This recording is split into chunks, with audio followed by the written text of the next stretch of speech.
ഇന്ന് 2026 ഫെബ്രുവരി 28-ന് ഇസ്രയേലും അമേരിക്കയും ചേർന്ന് ഇറാനിൽ സൈനിക ആക്രമണം നടത്തി. ഇറാന്റെ തലസ്ഥാനമായ ടെഹ്റാനിൽ ശക്തമായ സ്ഫോടനങ്ങൾ റിപ്പോർട്ട് ചെയ്തു.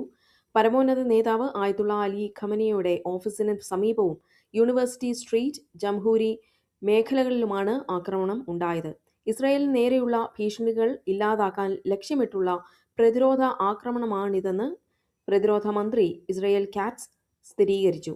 ഇസ്രയേലിൽ ദേശീയ അടിയന്തരാവസ്ഥ പ്രഖ്യാപിച്ചിട്ടുണ്ട്. ഇറാന്റെ ആണവ പരിപാടികൾക്കെതിരെ പ്രസിഡന്റ് ട്രംപ് നൽകിയ മുന്നറിയിപ്പുകൾക്ക് പിന്നാലെ ഈ ആക്രമണത്തിൽ തങ്ങളും പങ്കാളികളാണെന്ന് US ഉദ്യോഗസ്ഥർ അറിയിച്ചു. ഇറാൻ തങ്ങളുടെ വ്യോമപാത അടച്ചു. ആയതുള്ള അലി ഖമനിയെ സുരക്ഷിതമായ സ്ഥാനത്തേക്ക് മാറ്റിയതായാണ് വിവരം.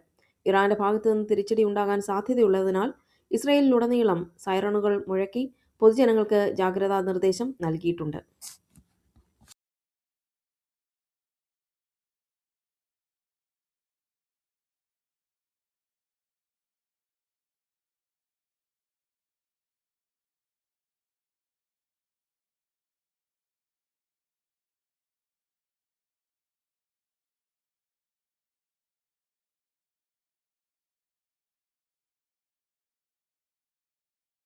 ഇറാനിലെ തന്ത്രപ്രധാനമായ സൈനിക കേന്ദ്രങ്ങളെ ലക്ഷ്യം വെച്ച് അമേരിക്കയും ഇസ്രയേലും സംയുക്ത ആക്രമണം ആരംഭിച്ചു. ഇറാനിലെ ഭരണമാറ്റം ലക്ഷ്യമിട്ടുള്ള വലിയ പോരാട്ടമാണിതെന്ന് അമേരിക്കൻ പ്രസിഡന്റ് ട്രംപ് പ്രഖ്യാപിച്ചു. ഇതിന് മറുപടിയായി ഇസ്രയേലിന് നേരെയും ബഹ്റിനിലെ അമേരിക്കൻ നാവിക സേനാ താവളത്തിന് നേരെയും ഇറാൻ മിസൈൽ ആക്രമണം നടത്തി. ഖത്തർ, സൗദി അറേബ്യ, UAE എന്നിവിടങ്ങളിൽ സ്ഫോടനങ്ങൾ നടന്നതായി റിപ്പോർട്ടുകളുണ്ട്. പശ്ചിമേഷ്യയിൽ ഒരു പൂർണ്ണ യുദ്ധത്തിനുള്ള സാധ്യത വർദ്ധിച്ചിരിക്കുകയാണ്. അന്താരാഷ്ട്ര തലത്തിൽ എണ്ണവിലയിലും വിപണിയിലും ഇത് വലിയ ആഘാതം ഉണ്ടാക്കിയേക്കാം. സൗദി അറേബ്യ, UAE, ഖത്തർ ഉൾപ്പെടെയുള്ള പശ്ചിമേഷ്യൻ രാജ്യങ്ങളിലേക്കുള്ള എല്ലാ വിമാന സർവീസുകളും എയർ ഇന്ത്യ അനിശ്ചിതകാലത്തേക്ക് റദ്ദാക്കി. മേഖലയിലെ വ്യോമപാതകൾ അപകടത്തിലായതിനാലും സംഘർഷം രൂക്ഷമായതിനാലും യാത്രക്കാരുടെ സുരക്ഷ മുൻനിർത്തിയാണ് സർവീസുകൾ നിർത്തിവെച്ചത്. എയർ ഇന്ത്യയുടെ ഔദ്യോഗിക അറിയിപ്പ് പ്രകാരം അടുത്ത അറിയിപ്പ് ഉണ്ടാകുന്നതുവരെ സർവീസുകൾ ഉണ്ടാകില്ല. റദ്ദാക്കിയ വിമാനങ്ങളിൽ ടിക്കറ്റ് ബുക്ക് ചെയ്തവർക്ക് ടിക്കറ്റ് തുക പൂർണ്ണമായും തിരികെ ലഭിക്കാനോ സൗജന്യമായി യാത്ര മറ്റൊരു ദിവസത്തേക്ക് മാറ്റാനോ അവസരമുണ്ടെന്ന് എയർ ഇന്ത്യ അറിയിച്ചു. അതിനായി എയർ ഇന്ത്യ കസ്റ്റമർ കെയർ നമ്പറിലോ വെബ്സൈറ്റിലോ ബന്ധപ്പെടാം. എയർ ഇന്ത്യയ്ക്ക് പുറമെ ഇൻഡിഗോ, വിസ്താര തുടങ്ങിയ ഇന്ത്യൻ വിമാന കമ്പനികളും മിഡിൽ ഈസ്റ്റ് സർവീസുകളിൽ മാറ്റം വരുത്തിയിട്ടുണ്ട്. പല വിമാനങ്ങളും സുരക്ഷിതമായ മറ്റ് പാതകളിലൂടെയാണ് ഇപ്പോൾ സർവീസ് നടത്തുന്നത്. ഇറാന്റെ സൈനിക കരുത്തായ IRGC-യുടെ പ്രധാന കമാൻഡർമാരെയും തന്ത്രപ്രധാനമായ തീരുമാനങ്ങളെടുക്കുന്ന രാഷ്ട്രീയ ഉദ്യോഗസ്ഥരെയും ലക്ഷ്യം വെച്ചാണ് മിസൈൽ ആക്രമണങ്ങൾ നടന്നത്. ടെഹ്റാനിലെ അതീവ സുരക്ഷാ മേഖലയിലുള്ള സർക്കാർ കെട്ടിടങ്ങളും സൈനിക ആസ്ഥാനങ്ങളും തകർക്കപ്പെട്ടതായാണ് വിവരം. തങ്ങളുടെ നേതാക്കൾ കൊല്ലപ്പെട്ടതിന് പ്രതികാരമായി ഇറാൻ ഏകദേശം 400-ലധികം ബാലിസ്റ്റിക് മിസൈലുകൾ ഇസ്രയേലിന് നേരെ പ്രയോഗിച്ചു. ടെലവീവ്, ഹൈഫ തുടങ്ങിയ നഗരങ്ങളിൽ വ്യോമാക്രമണ സൈറണുകൾ മുഴങ്ങുന്നതായും ആളുകൾ ബങ്കറുകളിൽ അഭയം പ്രാപിച്ചതായും റിപ്പോർട്ട് ചെയ്യുന്നു. ഇറാനിലെ പ്രമുഖ സൈനിക നേതാക്കളും ഭരണകൂടത്തിലെ ഉയർന്ന ഉദ്യോഗസ്ഥരും ഈ ആക്രമണങ്ങളിൽ കൊല്ലപ്പെട്ടതായി അന്താരാഷ്ട്ര മാധ്യമങ്ങൾ റിപ്പോർട്ട് ചെയ്യുന്നു. എന്നാൽ ഇറാന്റെ ഭാഗത്തു നിന്ന് കൊല്ലപ്പെട്ടവരുടെ കൃത്യമായ പേര് വിവരങ്ങൾ ഇതുവരെ ഔദ്യോഗികമായി പുറത്തുവിട്ടിട്ടില്ല. ഇറാൻ ഭരണകൂടത്തിന്റെ അടിത്തറ ഇളക്കുക എന്ന ലക്ഷ്യത്തോടെയാണ് ഈ സർജിക്കൽ സ്ട്രൈക്കുകൾ നടത്തിയതെന്ന് അമേരിക്കൻ വൃത്തങ്ങൾ സൂചിപ്പിക്കുന്നു. തങ്ങളുടെ പ്രമുഖ നേതാക്കൾ കൊല്ലപ്പെട്ടതിന് കനത്ത തിരിച്ചടി നൽകുമെന്ന് ഇറാൻ പ്രഖ്യാപിച്ചിട്ടുണ്ട്. ഇതിനോടകം തന്നെ ഇസ്രയേലിനും മേഖലയിലെ അമേരിക്കൻ കേന്ദ്രങ്ങൾക്കും നേരെ ഇറാൻ മിസൈലുകൾ തൊടുത്തുവിട്ടു. ഇറാഖിലെയും സിറിയയിലെയും അമേരിക്കൻ സൈനിക താവളങ്ങൾക്ക് നേരെ ഇറാൻ അനുകൂല സായുധ ഗ്രൂപ്പുകൾ ഡ്രോൺ ആക്രമണം ആരംഭിച്ചു. അമേരിക്കയുടെയും ഇസ്രയേലിന്റെയും ശക്തമായ വ്യോമാക്രമണത്തെ തുടർന്ന് ഇറാന്റെ കേന്ദ്രീകൃത ഭരണ സംവിധാനം തകരാറിലായതായി റിപ്പോർട്ടുകളുണ്ട്. പല പ്രമുഖ നഗരങ്ങളിലും വാർത്താവിനിമയ ബന്ധങ്ങൾ തടസ്സപ്പെട്ടിരിക്കുകയാണ്. പരമോന്നത നേതാവ് ആയതുള്ള അലി ഖമേനിയുടെ വസതി തകർക്കപ്പെട്ട വാർത്തകൾക്ക് പിന്നാലെ അദ്ദേഹം എവിടെയാണെന്ന കാര്യത്തിൽ ഇപ്പോഴും ദുരൂഹത തുടരുന്നു. അദ്ദേഹം സുരക്ഷിതനാണെന്ന് ഇറാൻ അനുകൂല മാധ്യമങ്ങൾ അവകാശപ്പെടുമ്പോഴും ഇസ്രയേൽ സൈന്യം ഇത് തള്ളിക്കളയുന്നു. ഈ സംഘർഷത്തെ തുടർന്ന് ആഗോള വിപണിയിൽ അസംസ്കൃത എണ്ണയുടെ വില കുത്തനെ ഉയർന്നു. ഇത് ഇന്ത്യയുൾപ്പെടെയുള്ള രാജ്യങ്ങളിൽ പെട്രോൾ, ഡീസൽ വില വർധനവിന് കാരണമായേക്കാം.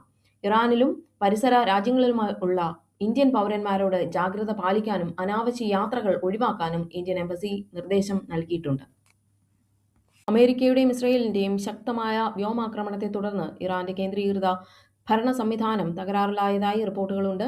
പല പ്രമുഖ നഗരങ്ങളിലും വാർത്താവിനിമയ ബന്ധങ്ങൾ തടസ്സപ്പെട്ടിരിക്കുകയാണ്. പരമോന്നത നേതാവ് ആയത്തുള്ള അലി ഖമേനിയുടെ വസതി തകർക്കപ്പെട്ട വാർത്തകൾക്ക് പിന്നാലെ അദ്ദേഹം എവിടെയാണെന്ന കാര്യത്തിൽ ഇപ്പോഴും ദുരൂഹത തുടരുന്നു. അദ്ദേഹം സുരക്ഷിതനാണെന്ന് ഇറാൻ അനുകൂല മാധ്യമങ്ങൾ അവകാശപ്പെടുമ്പോഴും ഇസ്രായേൽ സൈന്യം ഇത് തള്ളിക്കളയുന്നു. ഈ സംഘർഷത്തെ തുടർന്ന് ആഗോള വിപണിയിൽ അസംസ്കൃത എണ്ണയുടെ വില കുത്തനെ ഉയർന്നു. ഇത് ഇന്ത്യയുൾപ്പെടെയുള്ള രാജ്യങ്ങളിൽ പെട്രോൾ, ഡീസൽ വില വർധനവിന് കാരണമായേക്കാം. ഇറാനിലും പരിസര രാജ്യങ്ങളിലുമുള്ള ഇന്ത്യൻ പൗരന്മാരോട് ജാഗ്രത പാലിക്കാനും അനാവശ്യ യാത്രകൾ ഒഴിവാക്കാനും ഇന്ത്യൻ എംബസി നിർദ്ദേശം നൽകിയിട്ടുണ്ട്. മേഖലയിലെ സമാധാനം തകരുന്നതിൽ ഒമാൻ ശക്തമായ ആശങ്ക രേഖപ്പെടുത്തി. എത്രയും വേഗം സൈനിക നടപടികൾ അവസാനിപ്പിക്കാനും നയതന്ത്ര ചർച്ചകളിലൂടെ പ്രശ്നം പരിഹരിക്കാനും ഒമാൻ വിദേശകാര്യ മന്ത്രാലയം ആവശ്യപ്പെട്ടു. വർഷങ്ങളായി അമേരിക്കയ്ക്കും ഇറാനും ഇടയിൽ മധ്യസ്ഥത പ്രവർത്തിക്കുന്ന രാജ്യമാണ് ഒമാൻ. നിലവിലെ യുദ്ധ സാഹചര്യം ഒഴിവാക്കാൻ ഒമാൻ ഭരണാധികാരി സുൽത്താൻ ഹൈതം ബിൻ താരിഖിന്റെ നേതൃത്വത്തിൽ അടിയന്തര ചർച്ചകൾ നടക്കുന്നുണ്ട്. സുരക്ഷാ കാരണങ്ങളാൽ ഒമാൻ തങ്ങളുടെ വ്യോമപാതയിൽ കർശന നിയന്ത്രണങ്ങൾ ഏർപ്പെടുത്തി. ഇറാനിലേക്കും തിരിച്ചുമുള്ള വിമാന സർവീസുകൾ താൽക്കാലികമായി നിർത്തിവെക്കാൻ ഒമാൻ സിവിൽ ഏവിയേഷൻ അതോറിറ്റി നിർദ്ദേശം നൽകി. മേഖലയിലെ മറ്റ് ഗൾഫ് രാജ്യങ്ങളുമായി ചേർന്ന് യുദ്ധം കൂടുതൽ സ്ഥലങ്ങളിലേക്ക് വ്യാപിക്കാതിരിക്കാനുള്ള ശ്രമത്തിലാണ് ഒമാൻ. ബഹ്റിനിലെ അമേരിക്കൻ സൈനിക താവളങ്ങൾക്ക് നേരെ ഇറാൻ മിസൈൽ ആക്രമണം നടത്തിയെന്ന റിപ്പോർട്ടുകൾക്ക് പിന്നാലെ താമസക്കാർ സുരക്ഷിത സ്ഥാനങ്ങളിലേക്ക് മാറുന്നു.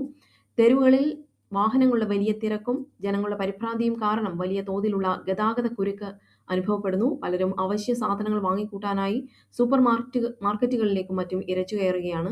വിദേശ സൈനിക താവളങ്ങൾക്ക് സമീപമുള്ള പ്രദേശങ്ങളിൽ അടിയന്തര മുന്നറിയിപ്പ് സൈറനുകൾ മുഴങ്ങുന്നത് പരിഭ്രാന്തി വർദ്ധിപ്പിച്ചിട്ടുണ്ട്. ജനങ്ങൾ വീടിനുള്ളിൽ തന്നെ ഇരിക്കണമെന്ന് പ്രാദേശിക അധികൃതർ നിർദ്ദേശിക്കുന്നു. ബഹ്റൈനിൽ വൻതോതിൽ മലയാളി പ്രവാസികൾ ഉള്ളതിനാൽ അവിടുത്തെ ഇന്ത്യൻ എംബസി സ്ഥിതിഗതികൾ നിരീക്ഷിച്ചു വരികയാണ്. ലണ്ടനിലെ തെരുവുകളിൽ ഇറാന്റെ എക്സൈൽഡ് ക്രൗൺ പ്രിൻസ് റസ പെഹ്ലവിയുടെ അനുയായികൾ ഇസ്രയേൽ അമേരിക്കൻ ആക്രമണത്തെ ആഘോഷിക്കുന്നതായി റിപ്പോർട്ടുകൾ. ഇറാനിലെ ഭരണകൂടത്തിന് നേരെയുള്ള ആക്രമണം സ്വാതന്ത്ര്യത്തിലേക്കുള്ള ചുവടുവെപ്പ് എന്ന നിലയിലാണ് ഇവർ കാണുന്നത്. ലണ്ടനിലെ ഇറാനിയൻ എംബസിക്ക് സമീപവും പ്രമുഖ സ്ഥലങ്ങളിലും ഇവർ ഒത്തുകൂടി ഇറാന്റെ പഴയ ദേശീയ പതാക വീശിയും മുദ്രാവാക്യങ്ങൾ വിളിച്ചും ആഘോഷിച്ചു. നിലവിലെ ഇസ്ലാമിക് റിപ്പബ്ലിക് ഭരണകൂടം തകരുന്നതോടെ റസ പെഹ്ലവിയുടെ നേതൃത്വത്തിൽ പുതിയൊരു ജനാധിപത്യ ഭരണകൂടം വരുമെന്ന് ഇവർ പ്രതീക്ഷിക്കുന്നു. സ്ത്രീ, ജീവിതം, സ്വാതന്ത്ര്യം എന്ന മുദ്രാവാക്യവും ഇവർ ഇതിനിടെ ഉയർത്തുന്നുണ്ട്. ലണ്ടന് പുറമെ പാരീസ്, വാഷിംഗ്ടൺ തുടങ്ങിയ നഗരങ്ങളിലും സമാനമായ ആഘോഷങ്ങൾ നടന്നതായി റിപ്പോർട്ടുകളുണ്ട്. എന്നാൽ ഈ ആഘോഷങ്ങൾ യുദ്ധം രൂക്ഷമാക്കുമോ എന്ന ആശങ്കയും അന്താരാഷ്ട്ര സമൂഹത്തിനുണ്ട്. ഇറാനിലെ ചബഹാർ തുറമുഖത്ത് സ്ഫോടനം, മുതിർന്ന ഉദ്യോഗസ്ഥരെ കൊലപ്പെടുത്തിയെന്ന് ഇസ്രായേൽ. ഇറാന്റെ ഇസ്ലാമിക് റവല്യൂഷണറി ഗാർഡ് കോർപ്സിന്റെ ഉന്നത കമാൻഡർമാരെ ലക്ഷ്യം വെച്ചാണ് ആക്രമണം നടത്തിയതെന്ന് ഇസ്രായേൽ പ്രതിരോധ സേന അറിയിച്ചു. തുറമുഖത്തെ ഒരു പ്രത്യേക കെട്ടിടത്തിൽ രഹസ്യ യോഗം നടക്കുമ്പോഴാണ് വ്യോമാക്രമണം ഉണ്ടായതെന്ന് റിപ്പോർട്ടുകൾ സൂചിപ്പിക്കുന്നു. ഇന്ത്യയുടെ സഹകരണത്തോടെ വികസിപ്പിച്ചെടുത്ത തുറമുഖമാണ് ചബഹാർ. അതിനാൽ തന്നെ അവിടെയുണ്ടാകുന്ന സ്ഫോടനങ്ങളും നാശനഷ്ടങ്ങളും ഇന്ത്യ അതീവ ഗൗരവത്തോടെയാണ് വീക്ഷിക്കുന്നത്. ഇന്ത്യൻ വിദേശകാര്യ മന്ത്രാലയം സ്ഥിതിഗതികൾ നിരീക്ഷിച്ചു വരികയാണ്. തുറമുഖത്തെ അടിസ്ഥാന സൗകര്യങ്ങൾക്കും കപ്പലുകൾക്കും നാശനഷ്ടങ്ങൾ സംഭവിച്ചതായി പ്രാദേശിക റിപ്പോർട്ടുകൾ പറയുന്നു. കൊല്ലപ്പെട്ട ഉദ്യോഗസ്ഥരുടെ കൃത്യമായ വിവരങ്ങൾ ഇറാൻ ഔദ്യോഗികമായി പുറത്തുവിട്ടിട്ടില്ലെങ്കിലും വൻതോതിലുള്ള ആൾനാശം സംഭവിച്ചതായി റിപ്പോർട്ട് ചെയ്യപ്പെടുന്നു. UAE-യിലുടനീളം സുരക്ഷാ സംവിധാനങ്ങൾ കർശനമാക്കിയിട്ടുണ്ട്. വിമാനത്താവളങ്ങൾ, എണ്ണക്കപ്പൽ ചാലുകൾ, പ്രധാന സർക്കാർ കെട്ടിടങ്ങൾ എന്നിവിടങ്ങളിൽ കൂടുതൽ സുരക്ഷാ ഉദ്യോഗസ്ഥരെ വിന്യസിച്ചു. ജനങ്ങൾ പരിഭ്രാന്തരാകേണ്ടതില്ലെന്നും എന്നാൽ ജാഗ്രത പാലിക്കണമെന്നും അധികൃതർ അറിയിച്ചു.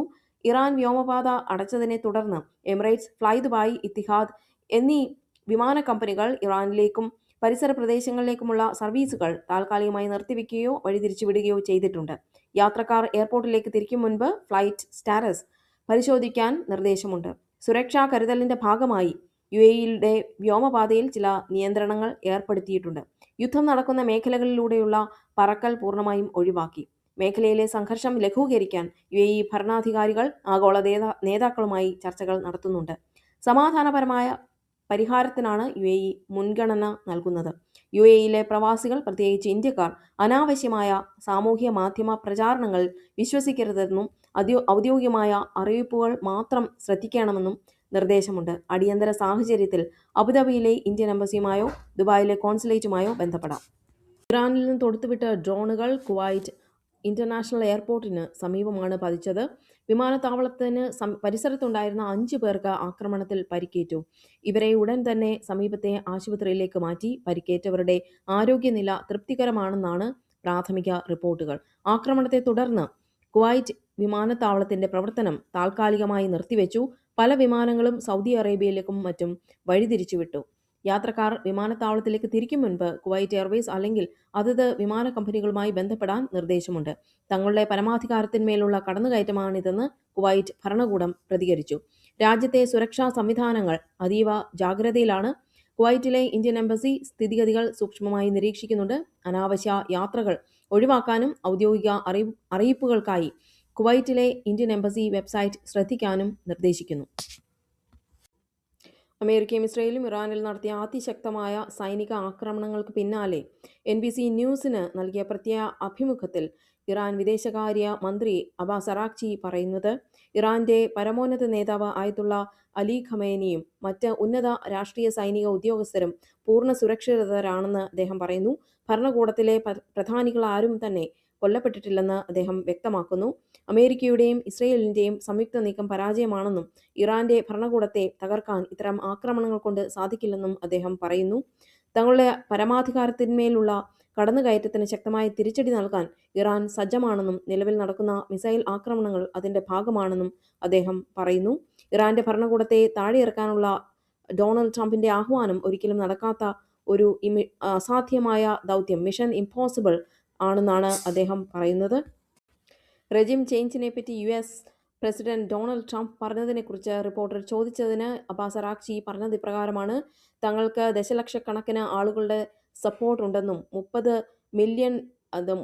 ദശലക്ഷം ആൾക്കാരാണ് ഇസ്ലാമിക് റവല്യൂഷന്റെ 47ാമത്തെ ആനിവേഴ്സറി സെലിബ്രേറ്റ് ചെയ്യാൻ വേണ്ടി സ്ട്രീറ്റുകളിൽ വന്നത് എന്നും അദ്ദേഹം പറയുന്നു. ഇതിനു മുൻപും റെജിം ചേഞ്ചിന് വേണ്ടി US ചെയ്യാൻ പറ്റുന്നതെല്ലാം തന്നെ ചെയ്തിട്ടുണ്ട്. എന്നാൽ അപ്പോഴൊക്കെ അവർ പരാജയപ്പെടുകയായിരുന്നു എന്നാണ് അദ്ദേഹം പറയുന്നത്. കഴിഞ്ഞ 47 വർഷങ്ങളായിട്ട് പല പ്രാവശ്യം അമേരിക്ക ഇത്തരത്തിൽ റെജിം ചേഞ്ചിനായി ശ്രമിച്ചിട്ടുണ്ട്. അട്ടിമറി നടത്താനും സാങ്ഷൻസ് ഉപരോധങ്ങളിലൂടെയും 8 വർഷത്തോളം സദ്ദാം ഹുസൈനുമായി ചേർന്ന് യുദ്ധം നടത്തിയും തങ്ങളുടെ ഭരണകൂടത്തെ അട്ടിമറിക്കാനുള്ള ശ്രമങ്ങൾ US മുൻപും നടത്തിയിരുന്നു. എന്നാൽ ഈ ശ്രമങ്ങളെല്ലാം തന്നെ പരാജയപ്പെടുകയായിരുന്നു എന്നും തങ്ങൾ ഈ ഇത്തരത്തിലുള്ള ഒരു റെജിം ചേഞ്ചിന് ആഹ്വാനം ചെയ്യുന്നതുകൊണ്ട് തങ്ങൾ തകരില്ലെന്നും ഇതിലും കൂടുതൽ ശക്തരായി തിരിച്ചു വരും എന്നാണ് അബ്ബാസ് അറാഗ്ചി NBC ന്യൂസിൽ പറയുന്നത്.